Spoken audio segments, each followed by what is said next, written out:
pretty good, mate. I mean, my back is a little tight, but I think it'll hold up, especially for that first round. Yeah. How about you? Shoulder? Shoulder, a little bit of back, hence the reason, you know.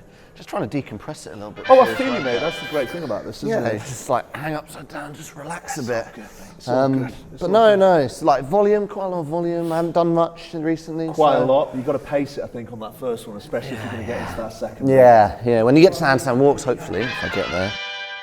Okay guys, so we've got, 20.3.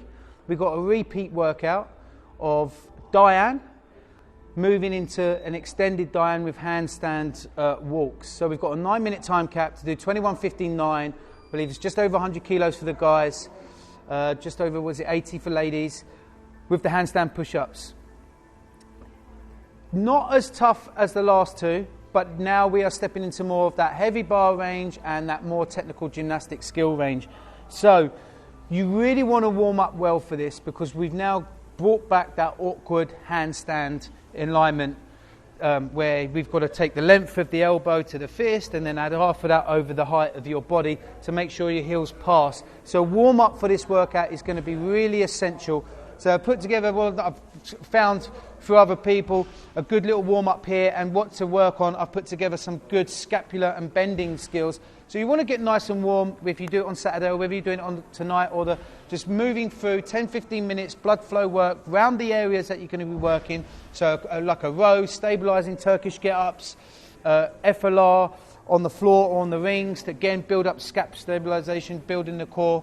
And then we move into the scap preps. The scap prep can be anything from single arm overhead carries, double front rack carries, and then moving into some bending skills, so single arm, dumbbell Romanian deadlifts, really getting those areas warm for the movements, and then maybe building in through a heavy deadlift, maybe just past what you're going to be using, and then step it back, then practice maybe 1 or 2 rounds, obviously halving the reps down of what you're going to do. Now, we've probably got a few different angles of this, of where we are with the skills. So you've got one person who's going to be bad at deadlifts and bad at handstand push-ups. Then you're going to have probably someone else who's going to be bad at deadlifts, but good at handstand push-ups. And then we'll have probably the better all-rounder performer who's pretty good at both. Okay, I would entirely tell you now to suggest breaking up from the start. Even though some of you who've got a bad at both, you definitely need to break up the deadlifts. If you have got some handstand push-ups, you need to stay in a good rep range where you're not fatiguing. So don't push past that rep that was tough. Always keep it into rep scheme that is easy. So if it's single, you're going to do singles, or if you're going to do doubles, you want to make them nice, quick duration for that 21. Same with the deadlifts, maybe breaking up to like a 6, 5, 5, and 5. So you're keeping your fatigue zone down. For some of you, it's probably just going to be about completing Diane within the 9-minute cap. For the rest of you, you might be moving on further on to then the heavy deadlift, which goes up to 143 kilos and becomes very taxing, because now you've done quite a lot of bending already and shoulder work. So now we need to move on to that heavy deadlift, where it will be, for some of you, just getting as many reps. And then for some of you get past that, then it is a case of, have you done a handstand walk before? If you haven't, I would, you know what I'm going to suggest? I'm going to suggest, please don't try and attempt a handstand walk if you've never done one. You're purely fatigued now. You're more than likely going to risk injuring your shoulder by falling over. Very unlikely you will PR a handstand walk unless you've been practicing really, really well and it happens. Otherwise, call it a day there. For the scaled versions, a little bit more easier, guys, but still taxing. Deadlifts are lighter. Hand release push-ups and the bear crawl. Just remember, with the bear crawl, the hips have to be higher than the shoulders the whole time to complete the reps. So it really is down to the individual in this. We've got many different ways we could go through this, but it really is having a look at yourself and going, yeah, I really need to focus on my deadlift, I really need to focus on my handstand push-ups, or I really need to focus on both, okay? Try not to break yourself on this workout. Try and do it as best as you can. Again, warm-up is essential, so that means getting here a little bit earlier so you can warm up on the Saturday. That's a really good thing to do. I'd suggest, because we are cut down with the heats, I'd like to see your 30 minutes at least. 10 seconds.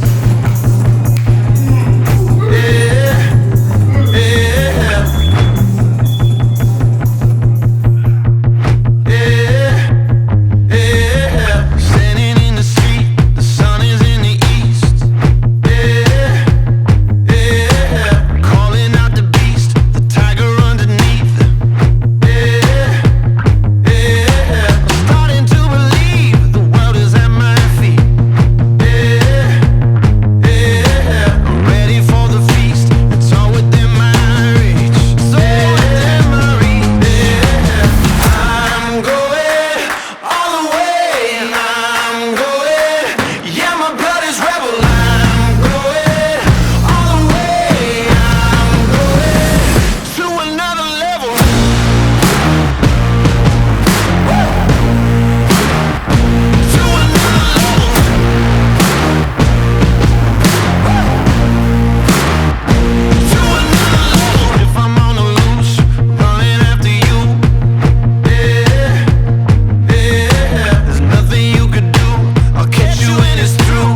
How'd it go, Stocker? How'd it go? It went. My core went, is what went. It's a, you know, at the end of the day, it's a very, very competitive workout. A lot of people should focus on the Diane portion because that gets heavy quick if you're not used to managing that amount of weight for those amount of reps, namely me. Pretty damn heavy for me. So I found that really a struggle. The handstands weren't too bad. Triple body weight. Triple body weight for me, yeah. So it's one of those. If one rep max on a deadlift. mine exactly like 130. Your So one rep yeah. So that's a lot of reps for me. Far too many reps, really.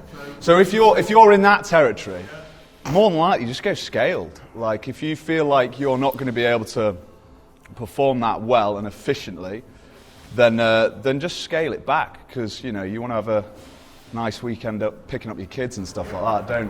Don't go wreck yourself just for this. So Ben, what did you find hard? The whole workout, just generally high heart rate. No, the deadlift surprisingly, it gets tough.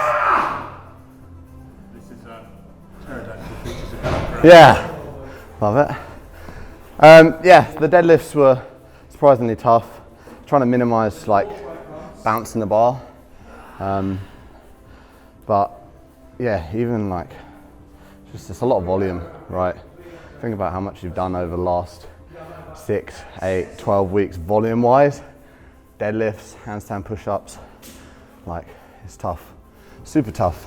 Especially if you get through and you feel like you can get onto the 143, your midline's pretty short, your back's pretty fired up. So if you do want to get there and take some rest, slow it down a little bit. It honestly depends. Like I found the deadlifts that last set of 9 were pretty tough. And he's got a massive deadlift. So And a massive snatch apparently. A massive snatch. But you know, that's just hearsay. Snatch. That's just hearsay. So yeah, scaling wise, I mean, I should definitely scale that weight. That's too much for me to get through. To get through well, it's definitely too much for me. So I would say if you haven't got, you know, up of 140 in your deadlift, then you should definitely be scaling that back.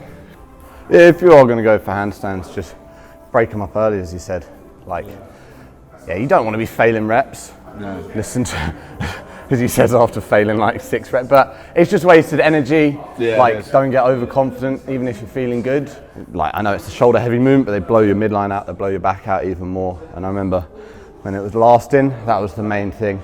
It was just people was just like core, just gone to fucking mashed potato. Gone to porridge. Yeah, so. Yeah. So last week in CrossFit St Albans, some honourable mentions of some people who did really well. Sean O'Connor, my boy Sean, short, stocky, absolute monster. In 20.2, he's come 5th out of the box. He got 522 reps, which is pretty awesome. Made up for Ireland's poor performance in the rugby. Holla. For you, Sean. Yeah, just some people on Lay's side. Julie, been smashing it out. Obviously, see her working hard. Yeah, doing good. And Carrie, we like posting some really high reps and rounds, and especially that second workout. Both of them smashed out of the park off the back of Battle Cancer as well, I believe. So that's yeah, awesome work. Just keep it up. And then a great one, James Wardle coming in, getting it done alongside his 6-month pregnant wife, Emily Wardle, which is awesome. And that is really what it's all about, the Open. For most of us, it ain't about going to the games. It's all about being right, together, it's a community. working hard, Being getting together, amongst it, enjoying Together life, forever. enjoying it all. That's what it's about. That's what we're about. We'll see you on the next one. Holla.